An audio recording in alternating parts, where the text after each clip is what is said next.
네, 안녕하세요. 시험 보느라 수고 많으셨습니다. 자, 이번 시간에 우리가 같이 볼 내용은요. 3월 모의고사에 대해서 같이 해설 강의를 해보는 건데 우선 들어가기 앞서서요. 선생님이 일단 전체적인 총평을 먼저 해야 될 것 같아요.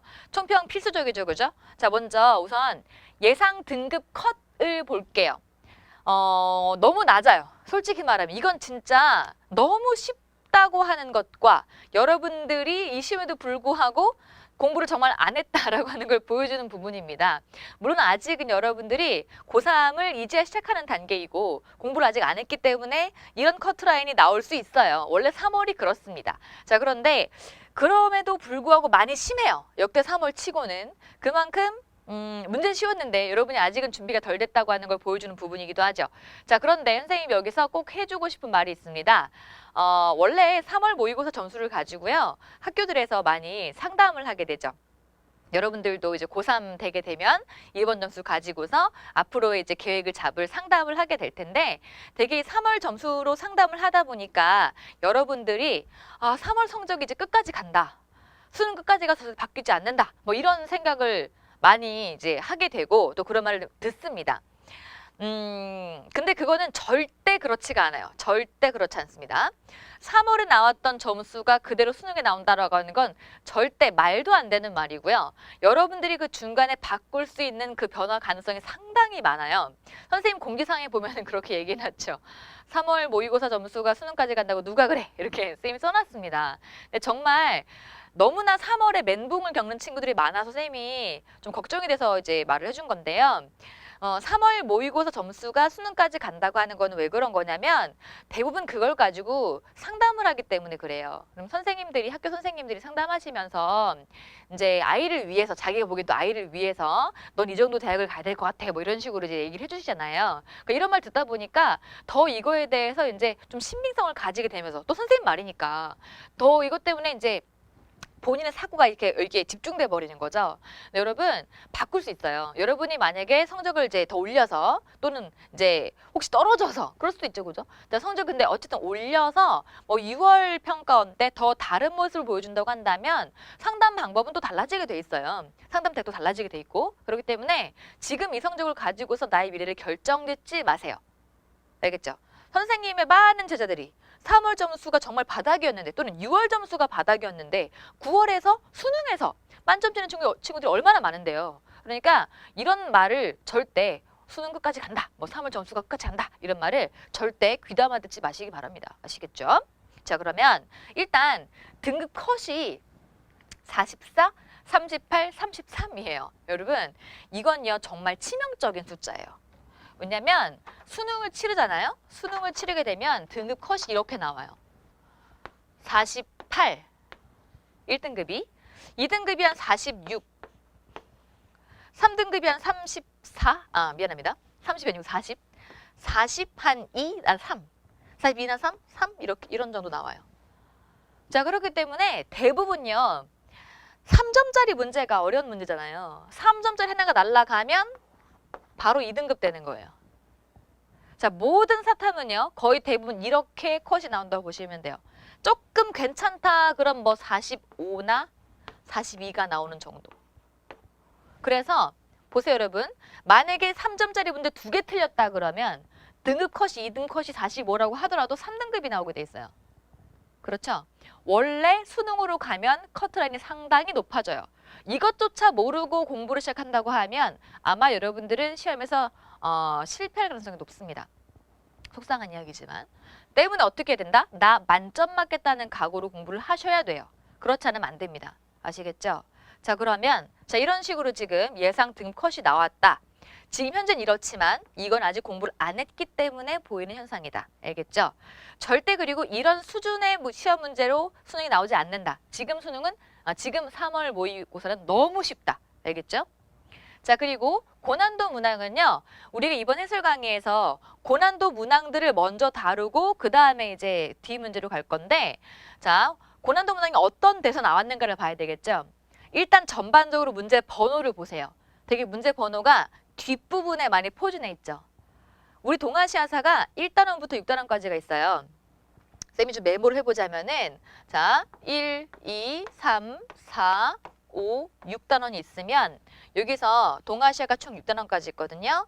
여기서 되게 요쪽에서 고난도 문제가 나왔다는 뜻이에요. 자, 그러니까 뒷부분으로 갈수록 내용이 어려워진다는 거죠. 자, 그런데 이것도 마찬가지로 3월이기 때문에 보이는 특성이에요. 여러분들이 나중에 6월을 치르고 9월을 치르잖아요. 그러면 되게 대부분 이 부분은 공부를 해서 알아요. 근데 지금은 왜 여기 자꾸 틀리냐면요. 공부를 아직 못해서요. 진도가 이만큼 안 나간 거죠. 그래서 이게 어려운 거예요. 자, 그런데 나중에 6월 평가원, 9월 평가원 치르게 되면은 그때부터는요. 여기가 이미 공부를 했기 때문에 쉬워집니다. 그럼 나중에는 고난도 문제가 여기저기 막 산재하게 돼요. 자, 그래서 사실 지금 3월에는 뒤에 부분이 이제 좀 어렵게 나온다는 거. 그리고 여러분이 느끼기에도 체감 난이도가 뒤로 갈수록 높아진다는 거 좀 알아두시고요. 자, 그리고 원래 전통적으로 역사라고 하는 과목 자체가 전국의 많은 친구들이 아무리 공부를 열심히 해도요. 왜 그렇게 뒷부분까지 못 나가는지. 대부분 또 그래요. 진도를 뒤까지 많이 못 빼죠. 한 100명의 학생이 공부한다 치면 그중에서 완강까지 달리는 친구들이 한 그중에서 100% 안 되고요. 한 80%, 70%쯤 된다고 보시면 돼요. 그래서 뒤를 공부 못한 친구가 많기 때문에 그런 친구들이 사실 이 친구들은 깔아주는 친구들이죠. 너무 속상한 말이지만 그렇기 때문에 뒤를 못한 친구들이 많아서 어쨌든 뒷부분에 오답률이 높게 나오기는 해요. 그런데 공부를 웬만큼 했다 그러면 진짜 고득점 문제는 나중에 공부를 좀 하게 되면 오히려 곳곳에 산재하게 된다. 아시겠죠? 자, 그래서 우선 전반적으로 총평을 해봤고요. 선생님은 여러분들을 위해서 여러분도 알겠지만 이제는 많이들 여러분이 이제 관심을 가져줘서 예상 등급 컷을 쌤이 이렇게 써주잖아요. 만점 받지 않으면 안 돼요. 만점받지 않으면 안 되기 때문에 쌤이 고난도 문항 잘 준비해서 여러분들의 만점을 위해서 쌤이 좀 더 철두철미하게 준비를 잘 하고 있습니다. 알고 있죠? 자, 넘어가서 자, 우선은 문제를 볼 텐데 고득점 문제 위주로 먼저 보고 그 다음에 다른 문제로 같이 갈 거예요. 자, 우선은 9번 문제를 먼저 같이 보도록 할게요. 자, 이 문제는 왜 많이 틀렸냐 하면 여기 있는 자료를 보고서 여러분이 이 문제가 명청에 대한 문제인지 아니면 송나라에 대한 문제인지를 헷갈린 거예요. 자, 선생님이 개념 강의 시간에 그랬죠. 자, 이 개념 강의는 우리 개념 강의로 따지면 우리 교재에서 4-3에 해당하는 이야기 그리고 4-2에 조금 걸치는 이야기예요. 자, 그러면은 요 강의로 따지면 이쪽이에요. 그러니까 우리 교재로 따지면 이쪽이니까 요쪽에 해당하는 거를 봐주시면 되거든요. 자, 우리가 동아시아를 볼 때요. 우선은 서민 문화가 발전하는 시기, 서민 문화가 발전하는 시기는요. 나눠서 두 개의 시기로 구분해 볼 수가 있어요. 먼저 송때, 그리고 명청때. 그런데 대개 동아시아는 청때 전반적인 모든 국가가 서민 문화가 발전하기 때문에 대부분 청에 집중을 해서 설명을 하죠. 여튼 서민 문화가 발전하는 시기는 송때도 있고 명청때도 있다. 자, 그러면 여기서 송때는요. 왜 서민 문화가 발전하냐면은 이양법이라고 하는 것이 도입되기 때문에 그래요. 참파벼라고 하는 것이 들어오면서 아주 빨리 자라는 벼인 참파벼가 들어오게 되면서 이 벼로 인해 벼가 더욱더 빨리 자라다 보니까 이양법, 즉 모내기를 해도 농사를 잘할 수 있게 되었고 이러는 과정에서 생산량이 증가하다 보니 나중에 서민의 문화가 발전해서 어떤 모습이 나오냐면 뭐 와자라고 하는 공연, 그러니까 연극을 하는 거리나 아니면은 더 나가서 잡극이 나오기도 하고 연극 같은 겁니다. 자, 그리고 또 서민들의 그 경제생활 자체가 아주 활발해지다 보니까 뭐 교자나 회자라고 하는 집회가 등장하기도 해요. 이게 송에 해당하는 서민문화의 대표적인 모습이다라고 볼 수가 있어요. 이런 모습은 주로 송에서도 카이펑에서 많이 보이죠. 카이펑은 변경이라고도 불려요. 그죠? 쌤이 지금 써주는 내용은 모두 개념 시간에 정리했던 부분들인데 다시 한번 조금씩 언급을 해주고 있는 거거든요. 자, 그리고 청때. 자, 청때는요. 명청때인데 주로 우린 청에 좀 더 관심을 가지고 해볼게요. 자, 명은 16세기 이후부터만 해당이 되니까. 자, 우선은 이 시기, 자, 중국으로 따지면 명청, 그리고 전 동아시아로 따지면 청대 동아시아쯤이 되는데, 이때쯤에는요, 우선은 신작물, 뭐 감자나 고구마 같은 신작물이 유입이 돼요. 신작물이라고 하는 거는 구황작물이라고 불리기도 하는데, 감자, 고구마는 땅에 묻어놓으면 오랫동안 먹을 수 있잖아요. 그래서 봄철을 날 수 있게 만들어줘서 보릿고개란 말 자체가 무색하게 만들었어요. 이것 때문에 서민 경제가 더욱더 많이 발전하게 됐고요. 이로 인해서 서민 문화가 더 발전하게 돼요. 물론 이건 말고도요. 이제 의료기술의 발달이나 아니면 여러 가지 사회 전반적인 제도의 향상 때문에 인구가 늘게 되는 모습이 등장하는 것도 있지만 우선 크게 봤을 때는 신작물의 도입이라고 볼 수가 있겠어요. 그리고 선진 농법이 더욱더 보급이 되기도 했겠죠. 그죠? 여튼 나머지 것들은 일반적인 얘기인데 신작물이 조금 특이한 부분이니까 예를 써봤어요. 자, 그러면 이것 때문에 어떤 모습이 나오냐. 각국의 서민 문화가 상당히 많이 등장해요. 우선은 청으로 따지면은 경극. 청으로 따지면 경극. 그런데 동아시아 전반에서 봤을 때 우리나라로 따지면은 뭐 판소리나 탈춤 이런 것들 나오죠. 일본으로 따지면 가부키나 우키우에 같은 조님 문화. 베트남으로 따지면은 수상인형극 이런 것들이 나오잖아요. 이런 것들이 모두 다 서민 문화에 따라 등장하는 모습이라고 볼 수가 있겠는데 이런 과정 속에서 어떤 모습이 나오냐면 전국적으로 활동하는 상인들이 등장해요. 특히 명청 시대에 전국에 활동하는 신안 상인 그리고 휘저우 상인이 등장해요. 자, 이런 신안 상인이나 휘저우 상인들은 명청 시대를 대표하는 전국적 활동 무대를 가진 상인들인데 이들이 나오면 지금이 중국의 서민 문화가 발전하고 있는 명청 시대구나 라고 아시면 되는 거죠. 그런데 여러분들이 이 문제에서 공부를 덜 해서 지금 이 문제에서 여기 보니까 자, 휘저우 상인 나왔잖아요. 자, 지금 휘저우 상인이 없는 곳이 없다. 휘저우 계속 지금 휘저우가 나오고 있고 자, 그러면서 또 포인트로 시진마저 주고 있는데 이것이 명청대에 해당한다는 사실을 캐치하지 못한 거예요. 자, 지금 체크. 여기 휘저우 상인이 있다라고 하는 것. 자, 그리고 또 명나라 때부터 등장했던 모습이기도 한데 명나라 때 시진이라고 하는 것이 나와요. 자, 시진이라고 말하는 것은 중소도시예요. 아주 대규모 도시까지는 아니고 뭐 베이징 같은 큰 도시는 아닌데 중소도시인데요. 이것이 점점 서민 경제가 발전하게 되고 강남 전체 이 생산력이 좋아지게 되다 보니까 전 강남 지역에 이 시진이라고 하는 중소도시가 쫙 퍼지게 돼요.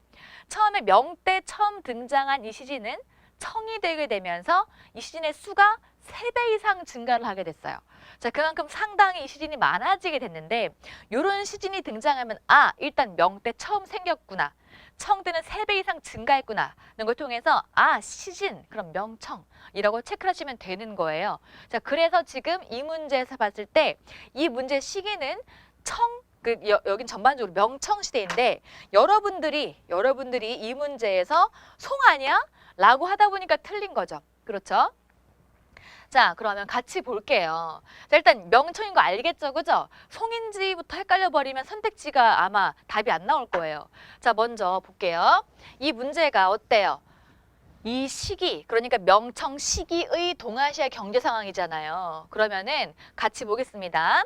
여기 내용을 보니까 자, 여기서 우선 지금 당시 이 동아시아 사회가 명청 시기라 친다면 그때 우리가 뭐였죠? 우린 조선.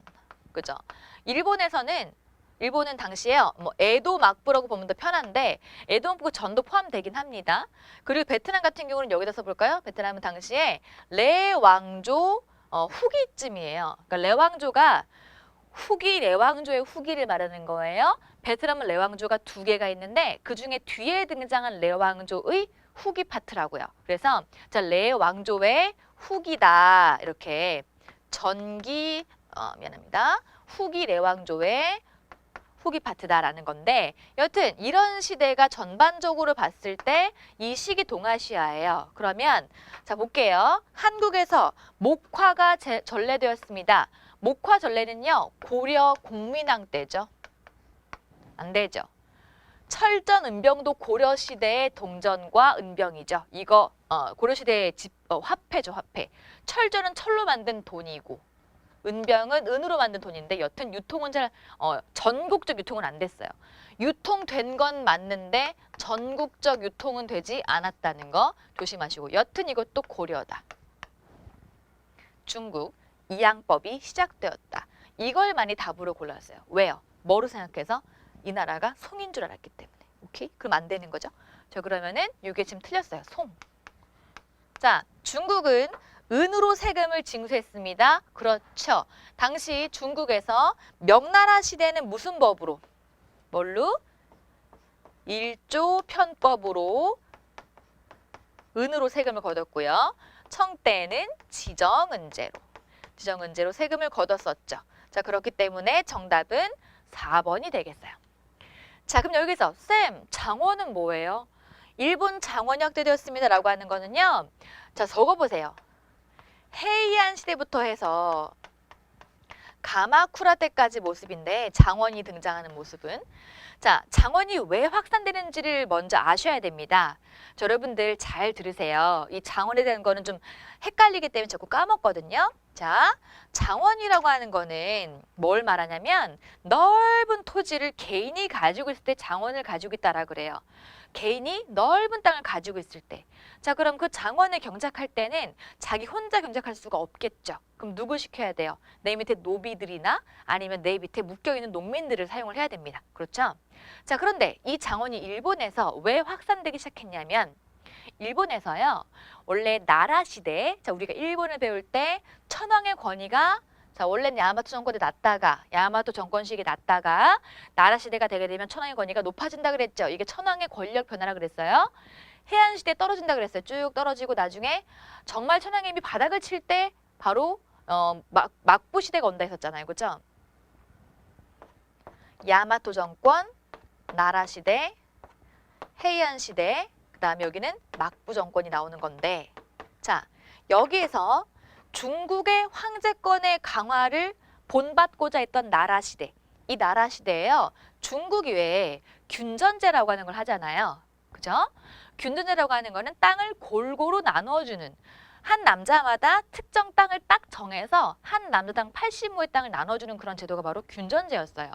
근데 균전제라고 하는 걸 일본이 보고서 와, 우리가 중국처럼 황제권을 강화시키듯이 우리가 천황의 힘을 강화시켜서 우리가 한번 이 중국을 좀 닮아봐야 되겠어 라고 생각을 하면서 이때 일본에서요.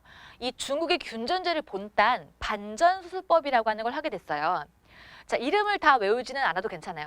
뭐 이름은 반전수수라고 하는 균전제를 본딴 제도인데 이 제도를 하다가 보니까 호적제도가 너무 중요하게 된 거예요. 그렇죠. 땅을 성인 남자에게 균등하게 주려 그러면 호적이 되게 중요해요. 호적제도. 각 집마다 어떤 몇 명의 남자가 있는가 다 파악을 해야 되겠죠.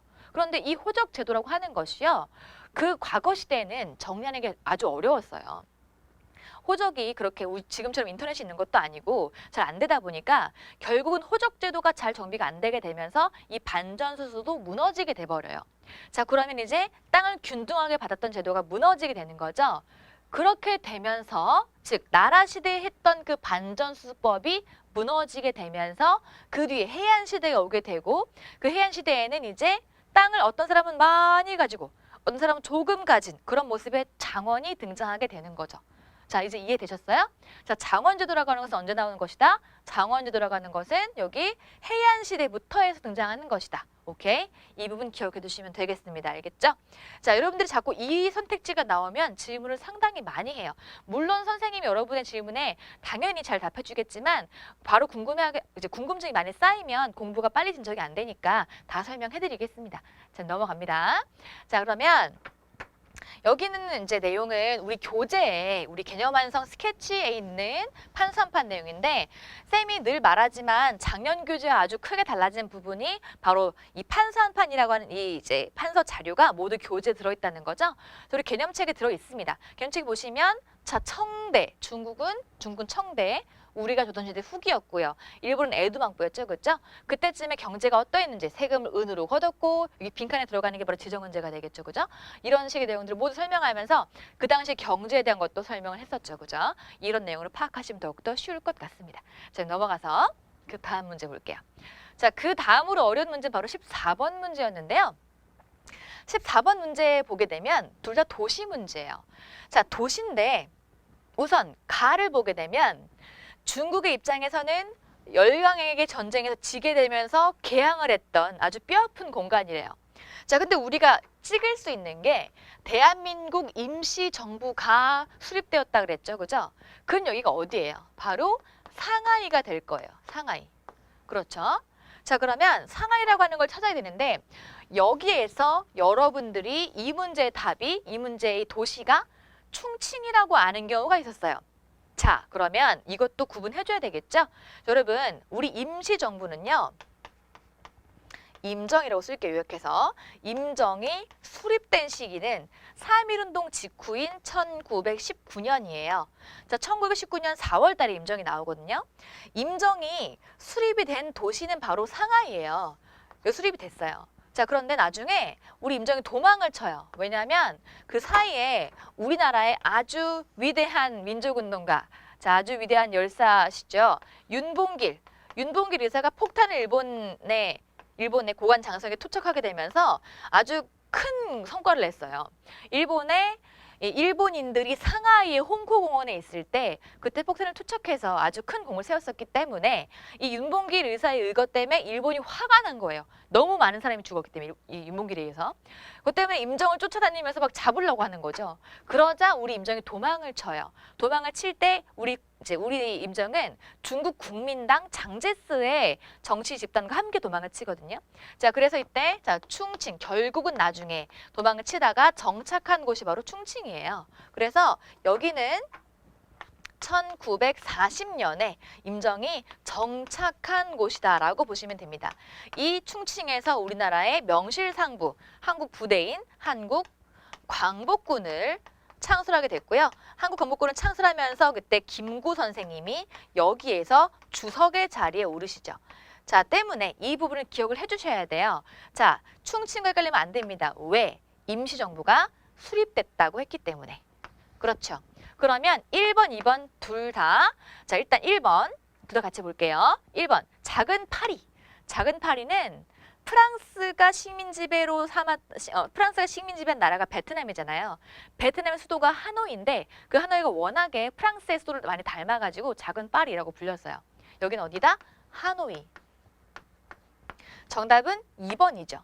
왜? 상하이는요. 언제 개항됐냐면 적어 넣으세요. 상하이는 난징 조약 시기에 개항이 되면서 이때 이 설고일강의 이 전쟁이 뭐겠어요? 바로 1차 아편전쟁. 1차 아편전쟁 시기에 결국은 지게 됐고 이 전쟁 결과 나왔던 조약이 난징 조약이죠. 이 조약 때 상하이, 난징, 광저우 등등의 5개 도시가 개항을 하게 됩니다. 자, 정답이 그래서 지금 2번 나오는 거예요. 오케이? 넘어갈게요. 자, 나를 봅니다. 나를 보게 되면 자, 19세기 후반에 일본인 거류지가 설치가 됐대요. 근데 지금 국가가 어딘 것 같아요? 자, 우리가 아무리 봐도 한국이라고 하는 걸 알 수가 있죠. 여러분, 자, 쌤이 지금 여러분에게 힌트와 센스를 주는 건데요. 동아시아에서 풀 때 있잖아요.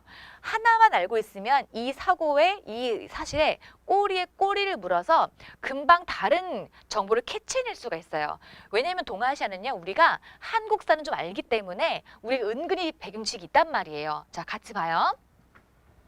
경부선 보이죠? 이거 어디랑 어디 있는 거예요? 서울과 부산이요. 이거 한국 거잖아요.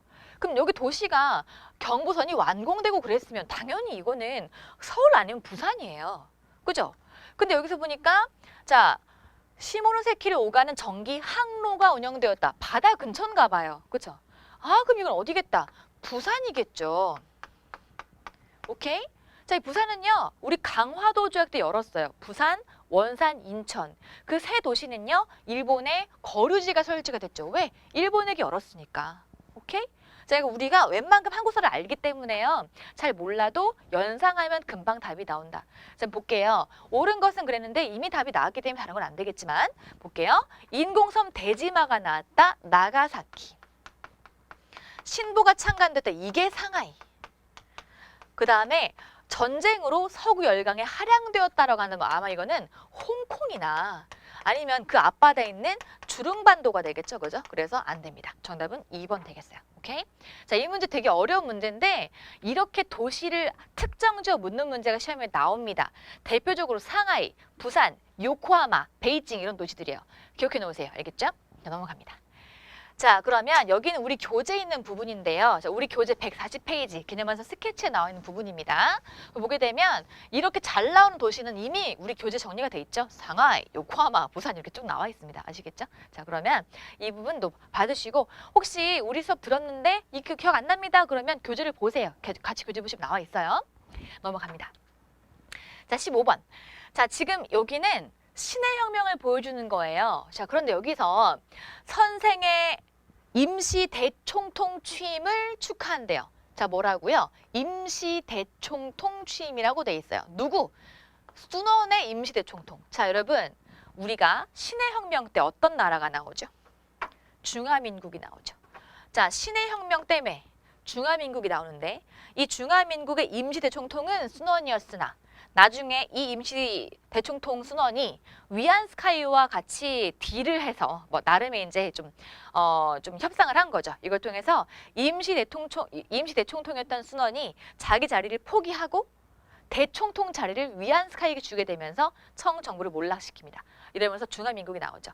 자, 그러면 여기서 적절한 것은 그랬는데 자, 지금 여기 파트에서 가장 중요한 부분 뭐다?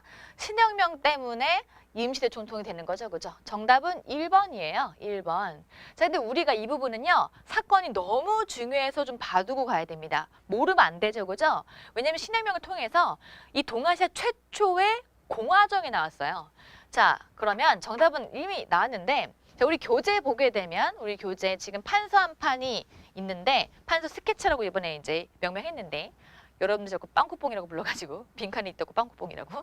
여튼 자, 신혁명 파트를 보게 되면 여기가 바로 신혁명의 자, 배경, 과정, 그리고 결과거든요.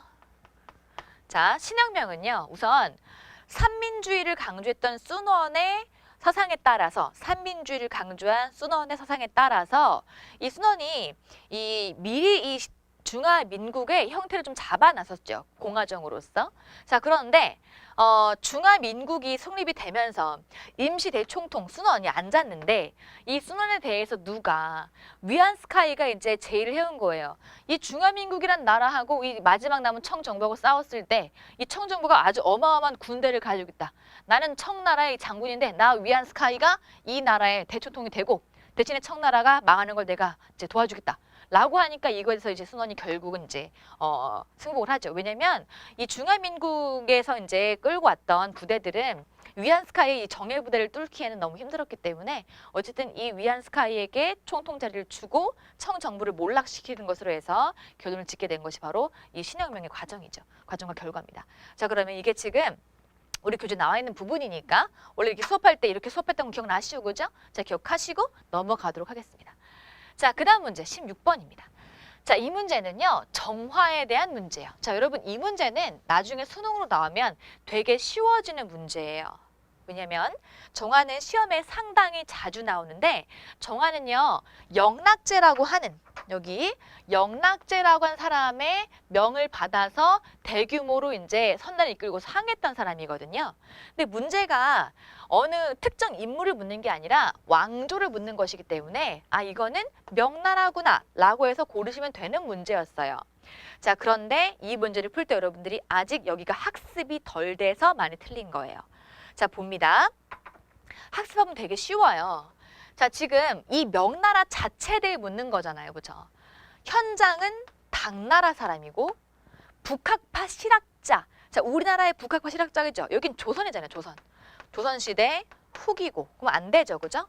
답은 3번이죠. 명나라 때 고려 만국전도를 누가 썼어요? 자, 적어 놓으세요. 마테오 리치. 마테오 리치가 쓰잖아요. 답은 그래서 3번. 해체 신서. 해체 신서라면요, 일본의 스키다 겐파쿠라고 하는 의사가 이 네덜란드에서 왔던 해부학 책을 봤는데요. 정말 인체 내부랑 똑같은 거예요. 이걸 보고 깜짝 놀라서 이거를 번역하게 되죠. 이게 바로 에도 막부에 대한 이야기고요. 장거는 한나라 사람이죠. 오케이. 자, 정답 나왔습니다. 자, 어렵지 않은 문제였어요. 자, 그럼 이 문제 넘어가시고요. 17번 같이 가볼게요. 자, 이 문제 엄청 틀렸습니다. 왜? 이 문제는요, 문제 자체가 일부러 틀리라고 함정을 파놓은 문제예요. 함정을 일부러 파놓은 문제입니다. 왜? 자료를 보게 되면은, 자, 13년 정유년 난리에 지리산에서 잡혀 사슴으로 끌려갔던 정반경이 돌아 진술하기를. 여기 보니까 여러분, 자, 정유년 그랬어요. 그럼 이거 정유전쟁 아니야? 라고 생각하죠. 아, 그럼 임란 다음인가 보다. 그럼 여러분이 이제 임진왜란을 생각을 한다는 얘기죠. 임진왜란과 정유재란. 그런데 자, 작년 5월에 사스버번의 그 군대가 그 나라를 침공하여 수도 슈리성으로 진격하였다. 자, 슈리성으로 진격했다는 거예요. 자, 이에 왕이 항복하니 그를 이제 포로 잡아왔대요. 자, 그러면 이 문제 진짜 포인트는 수도 슈리성이에요. 이거 말고 없어요. 물론 조금 더 깊이 가면 그래, 좀 공부했으면 사스마번까지는 찾을 수 있어요. 사스마번이라고 하는 이 번이 이 어디를 체크, 류큐를 침공해서 류큐의 수도가 나하예요. 나하에 뭐가 있다? 슈리성이 있어요. 이거 반드시 기억하세요. 자, 여기를 침략을 해서 이제 왕을 포로 잡았다고 하죠. 그죠? 이거를 캐치하라고 하는 건데 저기 위에다가 페이크를 준 거야. 이거 정유년. 임진왜란 아니야? 라고 착각을 하게끔 만든 거지. 자, 그래서 지금 요거 때문에 못 찾은 거예요. 그리고 두 번째, 여러분들이 슈리성 자체를 몰랐을 수도 있죠, 그죠? 근데 우리 수업 시간에 했잖아, 강조했잖아, 그죠? 그러니까 이거를 들은 사람 이제 안 틀리는데 이거를 갖다가 공부 안 하고 한 사람 틀리는 거지. 들은 사람 맞추는데. 보자, 정답 4번이죠. 명과 일본 사이에서 중개무역을 했다. 자, 우리 교재에 이런 지도가 있죠. 자, 여기 지금 류큐 왕국이라고 위치가 표시가 돼 있어요. 지금의 오키나와이며 그때는 류큐였죠. 류큐가 중심인데 이 류큐를 중심으로 해서 무역이 펼쳐지게 되죠. 명나라가 류큐한테 이제 무역을 하게 되고 이 류큐는 이 일본과 연결해서 중개무역을 통해서 부를 축적하게 됩니다. 자, 류큐의 지금 수도 어디? 나하. 쌤 수업부터 그랬죠. 나하 외우라고 그지? 냐하 아니고 나하라고 하라 그랬잖아. 자, 나하 기억하시고 여기 지금 슈리가 있다. 슈리성이 있다. 오케이, 됐죠? 기억해 놓으세요. 넘어갑니다. 18번입니다. 자, 이 문제 역시 선생님이 이렇게 늘 말했죠. 청나라는 황제를요, 3명 아니고 6명쯤은 알아야 돼요. 왜요? 왜냐면 누르하치, 그다음 홍타이지, 순치제, 강희제, 옹정제, 권룡제를 구분해 주는 게 센스가 필요하기 때문에 그래요. 좀 같이 봅니다. 자, 포인트가 뭡니까? 나 누르하치는 이라고 했죠. 그러면서 8개임을 보여주자 그랬잖아요. 후금만세 힌트가 나왔어요. 근데 왜 틀렸지? 왜냐면 공부를 안 했거든. 선생님이 수업한 내용에 대해서 복습을 했거나 아니면 쌤 수업을 잘 들었으면 맞추는데, 자, 보세요.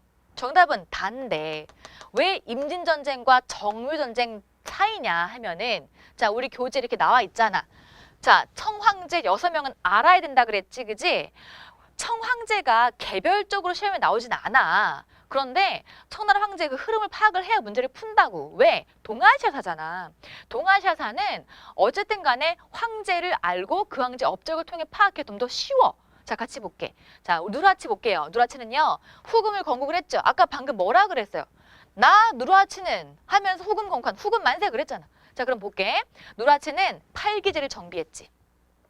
그러면서 자, 그의 다음에 등장했던 태종 홍타이지가 정유전쟁 일으켰고, 그 다음에 청국호 쓰면서 야, 우리한테, 자, 조선에게 야, 사대해 하니까 우리 거절했지.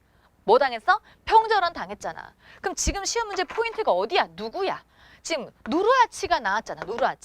누르하치가 나오면서 그 다음 황제 때 정묘전쟁과 병전쟁, 병자호란 나오는 거니까 당연히 어디라고. 그러니까 시험 문제가 여기 답이 되는 거지. 오케이? 이걸 파악했으면 금방 나오는 건데 요거 안 하면 틀리는 거. 쌤이 지금 이렇게 시험 문제 풀 때 다 구분해 준 게 다 이유가 있어서 그런 겁니다. 아시겠죠? 자, 이 부분 잘 기억해 놓으시기 바랍니다. 오케이? 자, 우리 교재에 있는 거 다시 펼쳐 보시고 복습하시고 넘어가세요. 알겠죠? 잘 모르겠으면 넘어갑니다. 19번입니다. 자, 다음 선언에 발표된 사건에 대한 설명을 옳은 것 그랬어요. 자, 여러분 여기 포인트는 이거죠.天安門 광장이고 연도예요. 자, 선생님이 그랬어요.天安門이 시험에 나온다고 해서 무조건天安門 사태가 아니라고 했었어요.天安門 광장은 현재 우리나라의 광화문과 같은 곳이에요. 즉 사건이 일어나면 많이들 모일 수 있는 장소 때문에天安門에서 어떤 사람들이 모여있고 뭘 주장하는지가 중요한 거예요. 작년에 쌤이 이렇게 이 말을 강조했는데 작년 수능에서 이걸 또 틀린 사람이 있어. 그러지 말라고. 쌤이 말한 거 자꾸 반복해야지. 자, 그럼 봐봐.天安門 광장 나왔어요. 뭘 말합니까? 이들이 지금요 단식 투쟁을 하는데요. 그 이유가 뭐냐면은 정부가 실질적이고 평등한 대화를 가져야 한다. 즉 이 말은 뭐겠어요? 민주화를 해달라는 요구인 거예요. 그렇죠? 자, 이거 뭐다?天安門 사건이에요. 언제? 89년. 우리나라가 6월 민주항쟁하고 나서 다음해죠. 그죠? 자, 볼게. 자, 그러면 이건 민주화를 요구했습니다. 이게 답인 거예요. 정답은 1번. 자, 그러면 나머지는 지금 다른 나라에 대한 이야기이기 때문에 혹은 다른 사건이기 때문에 틀리는 건데 여기서 5번을 찍은 사람들이 있었어. 홍위병을 조직 활동하였습니다. 특히 누구냐면 작년에 수능을 봤던 친구들이 그랬지. 왜냐면 작년에天安門을 주고 홍위병을 같이 준 문제가 나왔거든. 자, 왜냐? 자, 우리 수업할 때 이거 했었지. 홍위병이天安門 광장에 모여서 시위를 해. 이 장면이 나왔었어. 자, 이건 수업 시간도 다뤘고 나중에 수능도 나왔어. 자, 봐봐. 홍위병이天安門 광장에 모여있다. 이거는 문화대혁명이야. 문화대혁명이죠. 선생님이 흥분한 나머지 반말을 썼어요. 그동안에. 자, 문화대혁명이죠. 자, 그럼 여기서 문화대혁명인데요. 지금 여기 보게 되면은 이 문화대혁명이라고 하는 거는 마오쩌둥이 중심이 되어서 부르주아를 처단하려고 하는 사태였어요. 그런데 이 사태에 대해서 우리가 되게 홍위병만 파악을 하고天安門이라는 광장에 대해서는 잘 생각을 안 하다 보니까 작년 수능에天安門에 모인 홍위병을 보여주니까는 우르르天安門 사태인가 봐 하고 찍었던 거야. 그래서 아까 이걸 찍은 거지. 5번을. 작년에 수능 본 사람은 아주 뼈저리게 느끼고 있을걸? 그치? 자, 그러면요. 자, 그러면 어떠하다. 자, 우리 수업 시간에 이것도 우리 교재 있죠? 마대대덩천. 자, 지금 쌤이 쓴 거는 중국의 중화인민공화국의 역사지, 그치? 중화인민공화국. 우리가 지금 흔히 알고 있는 옆 나라 중국에 대한 역사지. 중국은 마오쩌둥 힘을 잡은 다음에 마오쩌둥 식의 경제 개발 형태인 대약주운동 했다가 실패했어. 완전 망했어. 2천만 명 굶어 죽었어. 자, 그러자 이것 때문에 이거를 이제 이 마오쩌둥의 실각 위기까지 이것이 연결되다 보니까 자기의 힘을 키우기 위해서 반대파를 치기 위해서 부르주아적 세력을 다 잡아 죽이겠다고 하는 문화 대혁명을 한 거죠. 이때 홍위병이라고 하는 사람들이 많이 모이게 되면서 이들이 이제 아까처럼天安門에 모여서 시위했던 거예요. 자, 그런데 자, 그 뒤에 이 마오쩌둥이 문화대혁명 중에 갑자기 죽었어요. 나이가 들어서. 자, 그리고 나서 이제 덩샤오핑이라는 그 실용주의자가 등장해가지고 이자가 경제를 아주 붕시키죠. 자, 근데 여러분 조심할 게 있어요. 여기서 마오쩌둥은요, 중국 즉 중화인민공화국을 세운 사람이에요. 세운 사람. 그런데 덩샤오핑은 이걸 어떻게 한 사람이에요? 이 무너져가는 경제를 끌어올려서 경제적인 개발을 이끈 사람이에요. 자, 이 두 가지가 달라요. 중국 이런 말이 있습니다. 마오쩌둥은 중국을 만들었고 덩샤오핑은 중국을 먹였다라는 말이 있어요. 자, 그런데 이 덩샤오핑은 마치 우리나라의 뭐 같아요? 박정희 같아요. 경제를 많이 살렸어요. 그런데 이 사람이 나중에 민주화 요구가 나왔을 때 탄압해버리죠. 천안문이 뭐다?天安門 같은 말입니다. 자, 그래서 지금 여기 보는 것처럼 천안문 사태,天安門 사건,天安門 사태 다 같은 말입니다. 이 사건에서 민주화를 탄압하는 모습이 나오죠. 그래서 지금 여기 보는 것처럼 이건 수업 시간에 같이 본 지도인데天安門 사태에서 그天安門문 앞에 이렇게 탱크가 온 거예요. 탱크가 오는데 지금 이제 하나의 시민이 서가지고 가로막고서 이걸로 이제 몇 시간째 대치를 하는 모습이 나오기도 했지만 결국은 이天安門 광장에 많은 시민들이 다치고 죽고 하게 되면서 민주화 요구를 이제 그냥 누르게 됩니다. 여튼 자, 이렇게 우리가 봤고요. 마지막 문제 지금 여기서 20번 19번 문제였죠. 이 사건 뭐다? 여기 있는 것은 바로 태난먼 사건, 태난먼 사태에 대한 설명이다. 정답은 여기 1번이 되겠지. 자, 그러면 나머지 추가적인 문제들은 다음에 이제 바로 이어서 다시 보도록 하겠습니다.